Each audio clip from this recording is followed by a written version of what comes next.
ప్రకాశం జిల్లా దర్శి మండలంలోని 18వ వార్డులో జిల్లా కలెక్టర్ తమీం అన్సారియా పెన్షన్ల పంపిణీ చేశారు.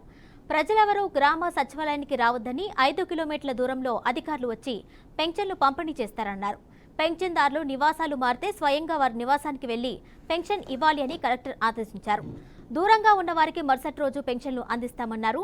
పెన్షన్దారులకు సచివాలయానికి రావాలని ఫోన్ చేసినా మెసేజ్ పెట్టినా అధికారులపై చట్టపరంగా చర్యలు తీసుకుంటామని హెచ్చరించారు. ప్రజలు తమ సమస్యలను కలెక్టర్ దృష్టికి తీసుకెళ్లగా త్వరలో వాటిని పరిష్కరిస్తామని తెలిపారు. మార్నింగ్ 6 o'clock నుంచి మొదలు పెట్టడం జరిగింది. మన డిస్ట్రిక్ట్లో చూస్తే 2,92,999 పెన్షనర్స్ ఉన్నారు. ఇక్కడ 28 టైప్స్ ఆఫ్ పెన్షన్స్ ఉన్నాయి. దాంట్లో మన మినిస్టర్ గారు చెప్పినట్టు 11 కేటగిరీస్ పెన్షన్కు 3,000 నుంచి 6,000, 4,000 పెంచడం జరిగింది. దాంట్లో కూడా ఏప్రిల్ మంత్ నుంచి ఉన్న అరియర్స్ని కూడా కలిపి ఈ నెలలో 7,000 వారికి ఇవ్వడం జరుగుతుంది. సో డిసేబుల్డ్ పర్సన్స్కు 3,000 నుంచి 6,000, తర్వాత ఫుల్లీ డిసేబుల్డ్కు 15,000 ఇవ్వడం కూడా జరిగింది.